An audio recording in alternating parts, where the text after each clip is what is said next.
Mas gipalapdan pa ang serbisyo sa Davao del Norte Learning Institute kon DNLI, usa ka programa ubos sa Provincial Information Communication and Knowledge Management Office kon PICMO Knowledge Management Division nga nagtabang sa mga empleyado sa panggamhanan nga makahuman sa kolehiyo o kaha makakuha graduate courses. Kini kalakip sa year-end report ni PICMO Head o kasamtangang DNLI Executive Director Dr. Mervin J. Suebagyo atol sa DNLI DNSC Faculty General Assembly Institutional Fellowship 2023. Din iyang gisaysay ang tinguha ni Governor Edwin Cuyagov Hubahib nga palapdan pa ang programa aron daghan ang makabenepisyo. Tataw sa ato that DNLI was created long before. That was in 2012 I think.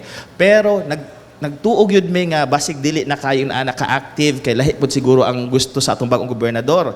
Pero na-amaze yun me because he really wanted nga mo step up pag yun para daghan yun daw ang maservisyohan. In fact, naanatay mga arrangement with DNSC nga magdugang na puntag mga courses nga demand yun sa atong mga constituents din sa probinsya. Sa paglingkod ni Kuya Gov, naamyandahan ang Provincial Ordinance No. 2012-001 o ang pag-establisar sa Provincial Learning Institute in Davao del Norte pinaagi sa Provincial Ordinance No. 2014-006 sa niaging Disyembre 2019 diin gawas sa mga empleyado sa gobyerno sama sa casual o regular pwede na makapa-enroll ang mga trabahante nga contract of service, job order o honorarium. Dili lamang taga-Kapitolyo, apil na ang ubang anaas sa lokal nga panggamhanan, mga barangay officials o functionaries. Niadto manggod, limited lang dapat naag your employer-to-employee relationship. But now, because of the help of DNSC, ato ang nabag-o ang DNLI.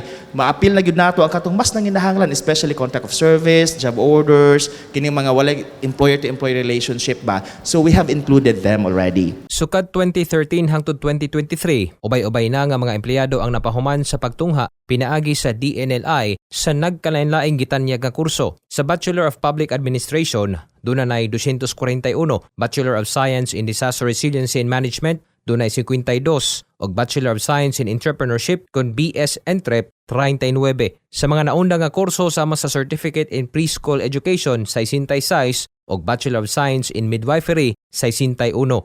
Samtang ang nakahuman sa graduate program sama sa Master in Public Administration kon MPA 20 kabuok. Ang bagong kursong Master in Information Technology kon MIT dunay 13 ka enrollees sa kasamtangan. Plano karon sa maong buhatan nga mag-abli og bagong kurso alang sa undergraduate program ang Bachelor of Arts in Communication kon ABCom o Master in Public Affairs kon MPA sa graduate program sanglit ilang nasuta nga daghan usab ang nanginahanglan niining mga programaha. Para sa bayan, kini si Junray Villanueva, 1 Davao News.